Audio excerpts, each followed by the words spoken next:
이른 양같이 내가 방황하오니 주의 종을 찾으소서. 내가 주의 계명들을 잊지 아니함이니이다. 새벽을 깨우는 거룩한 기도자 여러분, 주의 말씀의 보석 같은 그 율례의 가르침에 복된 만남이 마음과 생각과 우리의 삶에 빛이 되고 찬송이 되는 영광으로 그 말씀이 영원하기를 소망합니다. 오늘 우리가 읽어갈 하나님의 말씀은 시편 119편 161절에서 176절까지의 마지막 단락입니다. 마지막 두 단락은 이제 신으로 발음이 되고 있는 불꽃 모양의 그래서 이 애쉬라는 말이 불꽃을 의미하는데, 이 단락의 말씀으로 161절, 168절까지 이어집니다. 이 글자는 말씀의 불꽃 그 자체, 여호와의 불이 가시떨그에 붙었을 때 꺼지지 않는, 오히려 그 불꽃이 그 사막의 하찮은 존재인 가시떨기에 붙어서 모세를 불러내는 그 장면을 생각하면 지금도 유대인들이 가슴에 품고 기억하는 이 신이라는 글자 안에 전능한 하나님이라는 엘샤다이의 의미가 그처럼 하나님의 백성 가운데 불꽃처럼 와서 지키고 보호하고 존엄을 열어주는 그런 상상력을 일깨우는 글자입니다. 이 첫 글자는 그래서 161절에 고관들이라는 말로 시작을 하고 있습니다. 이 세상의 지배 안에는 언제나 하나님의 말씀을 망각하고 의인들을 짓밟는 권세자들의 힘과 권세가 있고, 그들의 힘의 지배와 약탈이 현실이지만 그 고관들이 지배하는 힘의 지배 속에 나의 마음은 오직 주님의 말씀만 두려워하고 경외하고 그 말씀 앞에 즐거움으로 묵묵히 그 길을 순종하고 가겠다는 결단의 내용이 이 글자 식구들 속에 담겨져 있는 내용입니다.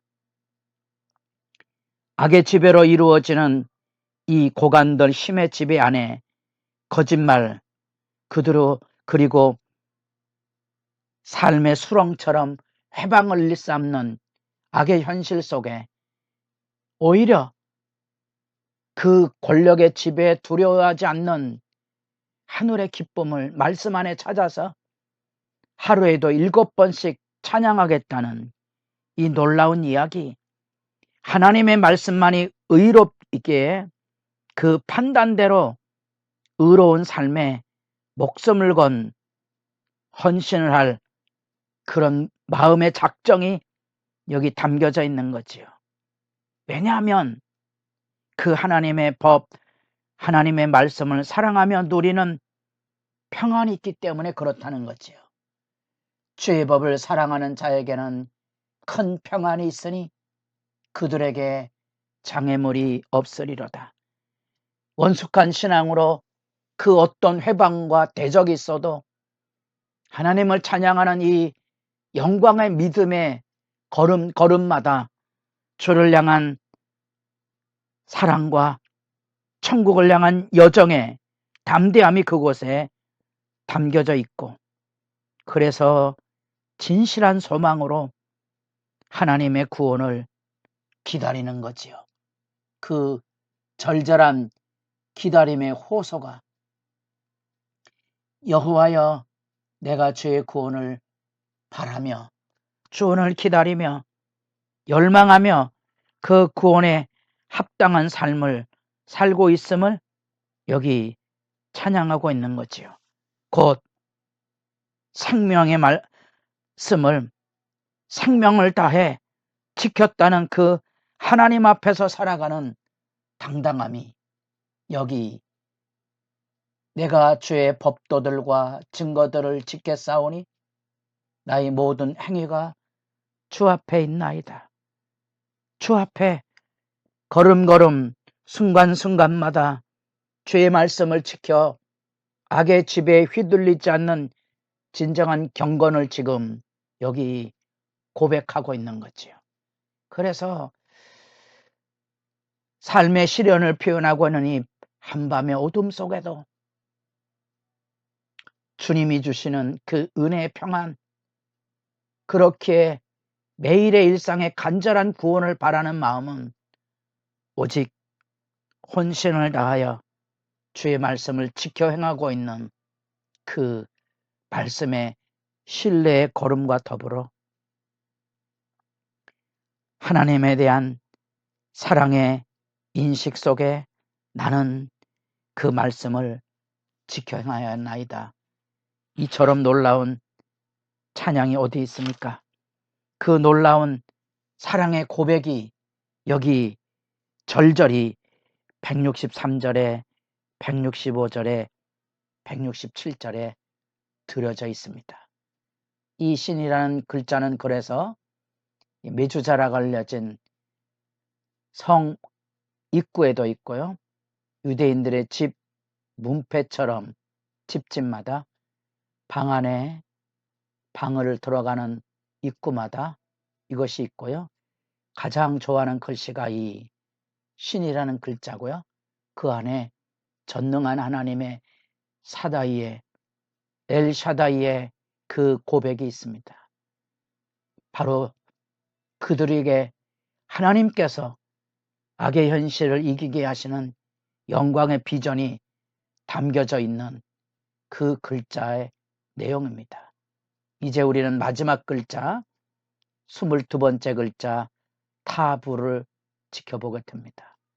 이 마지막 글자는 이거보다 고대 언어 표현으로는 어떤 표를 하고 있는데 십자가 모양이고 그거는 인친다는 개념의 의미도 있어서 이 에메트라는 글자입니다. 이렇게 땅에 탁 붙어서 흔들리지 않은 글자 모양을 가지고 있고요.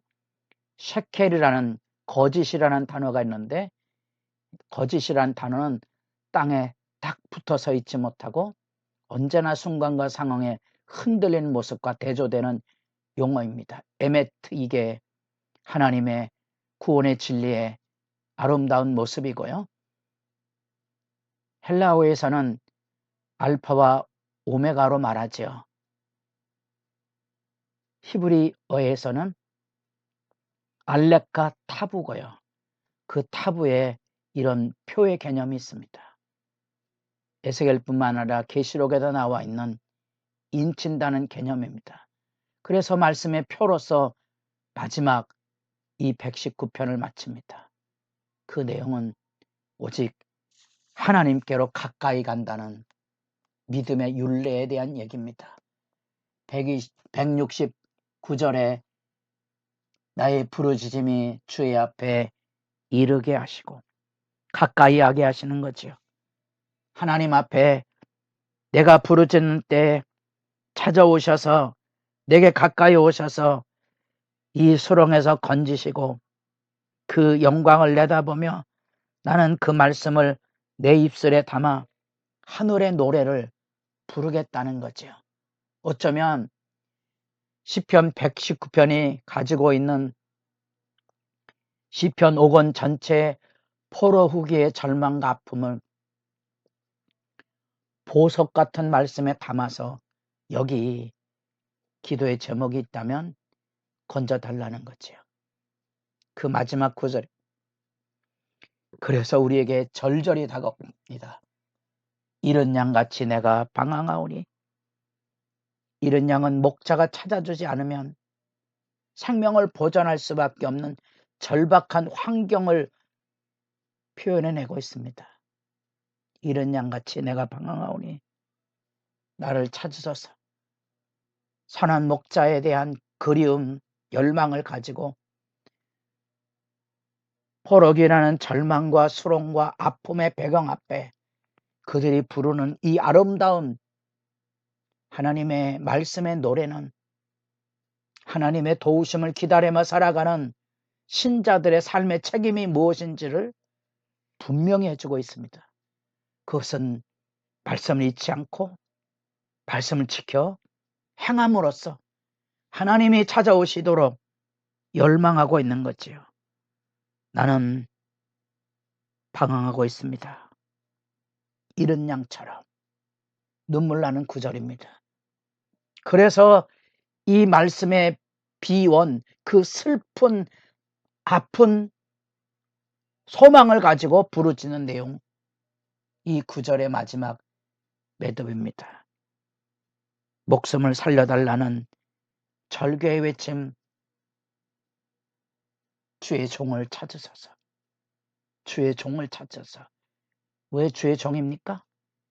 말씀을 지켜 행하기 때문에 그런 거지요. 그런 점에서 이 타부 안에 만나는 마지막 외침은 타부가 가지고는 십자가의 형상 그대로 우리 안에 그리스도를 통하여서 구원을 가져오는 그 복음, 그 진리의 말씀이 우리에게 하나님 백성의 표가 되는 거고요. 그것을 확인하는 표로서 우리에게 성령을 주셨다는 사실, 우리들에게도 긴 119편의 내용이 이런 하나님을 찾는 구도자의 영광과 절절함과 그 말씀 안에 서야 하는 하나님 백성의 본분을 기억하고 기도 시간의 영광이 내내 마음의 아름다움으로 자리할 수 있기를 바랍니다.